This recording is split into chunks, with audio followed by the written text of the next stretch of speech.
Hello বন্ধুরা, good morning. আজকের ভিডিওতে আমি তোমাদের দেখাবো কিভাবে আমি আমার এই জবা গাছটাকে ডাইব্যাকের হাত থেকে বাঁচিয়েছি। গাছটা দেখেই তোমরা বুঝতে পারছো এই গাছটা ডাইব্যাক রোগে আক্রান্ত হয়েছে। বর্ষাকালেই মেনলি ফাঙ্গাস লেগে এই প্রবলেমটা শুরু হয়েছিল। অনেক দিন আমি নোটিস করিনি, আস্তে আস্তে ওপরের দিক থেকে পাতাগুলো ঝরতে শুরু করলো, ডালগুলো শোকাতে শুরু করলো। অনেক দিন পর নোটিস করলাম যে গাছটা কিন্তু ঠিক হচ্ছে না। এখন অনেকটাই দেরি হয়ে গেছে, প্রায় নিচে অবধি রোগটা চলে এসছে। তাই আমাকে বেশিটা ডালই কেটে বাদ দিয়ে দিতে হবে। একদম নিচে যদি সবুজ রোগমুক্ত ডাল পাই তবেই আমি এই গাছটাকে বাঁচাতে পারবো। বাকি পাতাগুলো দেখতেই পাচ্ছ ঝিমিয়ে গেছে, তার মানে ওই ডালগুলোতেও রোগগুলো কিন্তু ছড়িয়ে গেছে। এবার আমি ডালগুলো কাটতে শুরু করছি। কেটে কেটে দেখব কতটা ডাল কাটলে আমি সুন্দর সবুজ ডাল পাচ্ছি। প্রথমেই আমি বেশিটা কেটে বাদ দিয়ে দিচ্ছি।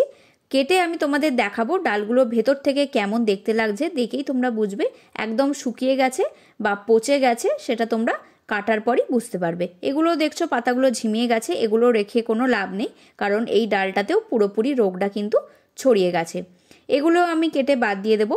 তারপর দেখব আরও নিচে অবধি কাটতে হবে, কারণ তখনও কিন্তু আমি পরিষ্কার ডাল পাইনি।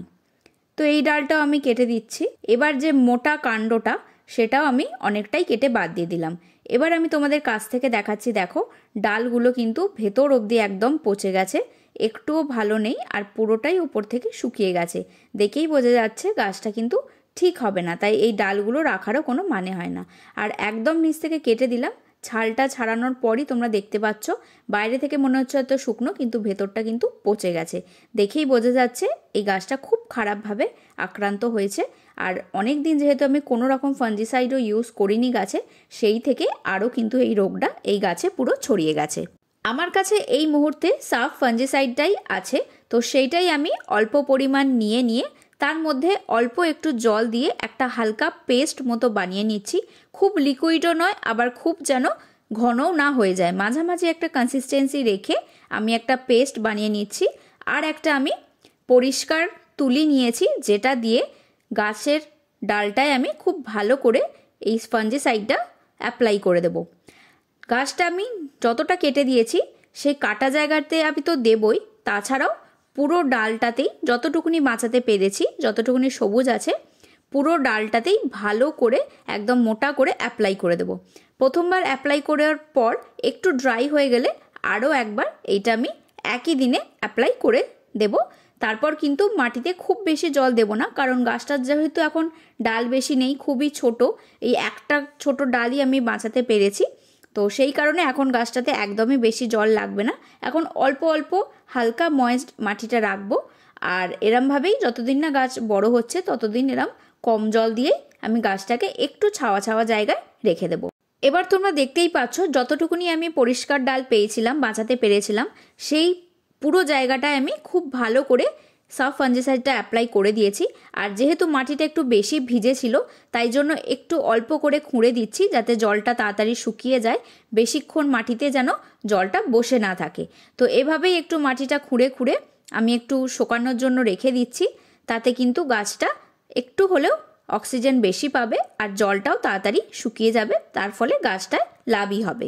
এটা 5 দিন পরের ভিডিও। দেখতেই পাচ্ছ এই পাতাগুলো যথেষ্ট হেলদি আছে, তার মানে ওই রোগটা কিন্তু এখনও এই পাতাগুলোয় আসেনি। তো আশা করছি আর এই ডালগুলোয় আসবে না, আপাতত গাছটা সেফ আছে। এটা 25 দিন পরের ভিডিও। দেখতেই পাচ্ছ ডালটা কিন্তু নতুন গ্রোথ নিয়ে নিয়েছে, আর সাথে কিন্তু অনেকগুলো কুঁড়িও এসছে। এই ছোট গাছে এতগুলো কুঁড়ি ফুটবে না, বেশিটাই হলুদ হয়ে ঝরে পড়ে যাবে, সেটা আমি জানি, কিন্তু গাছটা যেহেতু বেঁচে গেছে, নতুন গ্রোথ আসছে, সেটা দেখেই আমি খুবই খুশি হয়েছি। এটা 2 মাস পরের আপডেট। দেখতেই পাচ্ছ ডালটা অনেকটাই বড় হয়ে গেছে, আর আজকে একটা ফুলও ফুটেছে, আর গাছে অনেকগুলো কুঁড়িও আছে। আমি ফুল ফোটারই অপেক্ষা করছিলাম, ফুলটা নিয়ে তোমাদের একসঙ্গে আপডেট দেব বলে। গাছটা একদম সুস্থ আছে, এখন কোনো রকম অসুবিধা নেই। এরপর আমি একটু ডগাটা পিঞ্চিং করে দেবো, যাতে একটার বদলে আরও বেশি ডাল বেরোয়। তো দেখতেই পাচ্ছ এভাবেই আমি এই গাছটাকে বাঁচালাম। তোমরাও চাইলে এইভাবেই চেষ্টা করে দেখতে পারো। ডাইব্যাক হওয়ার হাত থেকে গাছগুলো বাঁচানোর জন্য কিন্তু রেগুলার ফাঞ্জিসাইড ইউজ করতে হবে। আর যদি সেটা না হয়, অলরেডি গাছ আক্রান্ত হয়ে যায়, তাহলে এইভাবে ঠিক এরকম প্রসেসেই তোমরা বাঁচানোর চেষ্টা করে দেখতে পারো। তো আজকের ভিডিওটা আমি এখানেই শেষ করছি, পরের ভিডিওতে খুব তাড়াতাড়ি দেখা হবে।